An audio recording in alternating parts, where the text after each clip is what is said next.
Okay, this is the best Duncan Hines butter cake hack ever. I'm going to show you how to make a delicious butter cake with a box cake. Super moist, delicious, tasty, something that you can do really quick. It really doesn't take a long time to make a homemade pound, but how you put the ingredients in and all that really matters when you're making a homemade pound cake. So it takes a little bit more time and attention.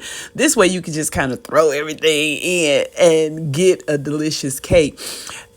What you want to do is do all of the wet ingredients first. So make sure your eggs are room temperature. Put the eggs in, and then the melted butter, make sure it's room temperature.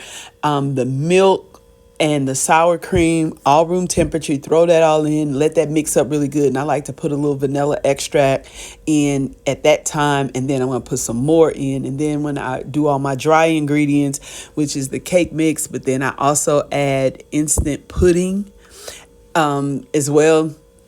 Throw all of that in, mix it all together, get it really thoroughly mixed up really good.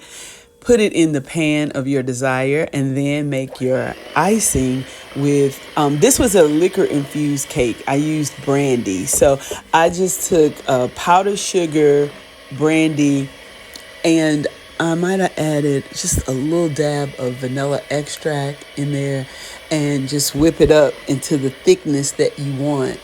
So this time I threw a big old cup of brandy in there. You might want to just start it off slow depending on how thick you want it to be, because this icing was like super strong as a result. But that's what the person wanted. And then when I put the icing on it, it just kind of sinks in as well. But now when the cake came out of the oven, so the cake baked for 45 minutes I put both boxes in there. So I make a really big pound cake, and I use the biggest pound cake pan I can find. As soon as it comes out, when it's hot, I stick holes in it, and then I pour the brandy all around so that it soaks in. See, I'm putting the holes in it now, and then I let the brandy soak in there. And as it cools down and everything, and then I put the icing on top of it. I did put pecans in the top of the cake because I wanted to. It just looked so boring. And the person that I was making the cake for really likes nuts. So that worked out really good. This turned out beautiful and tasty. I was just so pleased with the texture of the cake. The inside was great.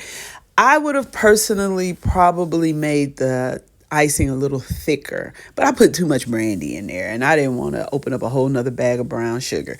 Look at the texture of this. It was so moist. It was so delicious. It smells so good. It felt good. The touch of it was good. I'm just really proud of the whip I put on this, honey. I did that. Somebody tell Big Daddy that I'm serving up homemade cakes over here. Deliciousness. I got something for his sweet tooth now. I love it. I love it. I love it. It's good. It's good.